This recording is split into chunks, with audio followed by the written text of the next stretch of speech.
You know that feeling, right? When someone gives you a perfect explanation, but you still don't really get it. Well, today, we're going to explore that gap, that unseen space between different ways of thinking, and how just shifting our perspective can literally change the world we see.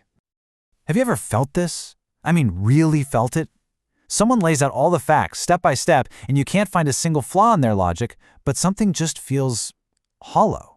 It's this strange shared sense of unease when a perfectly correct explanation just doesn't land. It doesn't connect. And that feeling? That's our starting point. So let's dive right into that experience. It's that frustrating moment in a conversation where, yeah, all the words are technically accurate, but no real understanding is actually being built. The words are there, but they just fall flat. They're spoken, but they go unheard. And this disconnect, it can pop up in a few different ways. Maybe you've identified the cause, but the actual meaning of that connection is just lost. Or you have all the data, every single piece of information is right in front of you, but it just won't click into place. The whole structure doesn't light up. It's that nagging feeling that an explanation seems right on the surface, but you know something truly essential is missing. Okay, so to get a handle on this gap, we need to try a little shift in perspective. What if the problem isn't the accuracy of the analysis itself? What if it's the stance of the person doing the analyzing? Not what you're looking at, but how you're looking. So this really gets to the heart of it. There are these two different modes of analysis. The one we all know best is linear analysis, right? It's all about cause and effect, order, and being able to reproduce the results. You're looking for that clean, step-by-step sequence. A leads to B, which causes C. It's a way to stabilize our understanding and explain what already happened. But then there's this other mode, nonlinear analysis. And this isn't about a straight line at all. It's more like sensing the entire landscape at once. You're feeling for the patterns, the distribution of energy. The goal here isn't just to explain something that's over. It's to generate new relationships, to find a sense of resonance where everything just clicks. And what's so fascinating is that this isn't just an abstract idea. Take the attention mechanism in modern AI. It doesn't read a sentence one word after another in a strict linear order. No, it kind of senses the entire web of meaning all at once, understanding how every word relates to every other word simultaneously. It's operating in a way that is fundamentally nonlinear. And this brings us right back to this core idea of stance.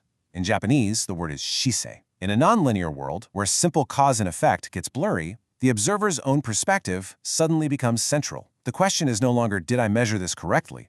Instead, it's, am I being clear about how I'm looking and from where? Your stance, your position, becomes the real focus. So where does this stuff actually show up? This isn't just some high-level concept for AI researchers.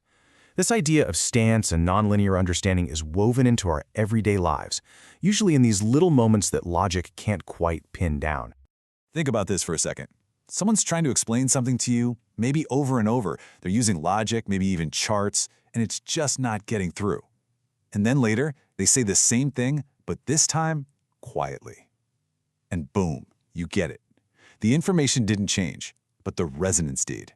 Or what about this? That gut feeling, that flash of intuition, that sense of rightness that just arrives, fully formed, way before you can line up all the reasons why. That's not some kind of magic. It's a very real form of nonlinear pattern recognition. Your brain has sensed the whole picture and reached a conclusion before your linear mind has had a chance to build the explanation. And this one is huge. Think about those arguments where both people are making perfect sense, using flawless logic, but you're just talking past each other. The problem isn't the facts. It's that your fundamental stances, your basic ways of seeing the world, are just not aligned. You're starting from two completely different places. So all of this, it leads to this really powerful shift in how we think about analysis itself. We can start to see it as less of a tool for explaining the past and more as an act of generating the future. The old way, the traditional way, is to see linear analysis like this. It's a technique, a tool we use to organize the past and explain what happened. It gives us a sense of order and clarity about things that are already done. But the nonlinear approach flips the script. Analysis becomes a technique for listening, for paying attention to how new relationships are actually emerging, how they're taking shape right here in the present moment. It's not looking back, it's participating in what's unfolding. And that's really the whole point. Analysis transforms. It stops being just a technical skill for sorting through what's already happened. It becomes this personal, almost ethical act of tuning our relationship with the world as it's happening. It's about how we choose to resonate with reality, moment to moment. So as we wind down, we're not really left with a neat answer. And that's kind of the point. This isn't about finding a conclusion. It's about opening up a new space to wonder, to contemplate. Seriously think about it. Is understanding that final click when the last piece of logic falls into place? Or is it something quieter? Something that happens in that moment of resonance, maybe even before the logic is fully built? And what if we really took that seriously? What if analysis isn't about explaining things, but about generating a new relationship? How would that change the way we learn, the way we talk to each other, the way we handle disagreements? What if the goal wasn't to be right, but to create a new connection? And finally, maybe this is the real question to carry with you. In that quiet space between the straight line of cause and effect and the open field of resonance, that space where we actually live our lives, what new ways of seeing and connecting and being can we start to notice?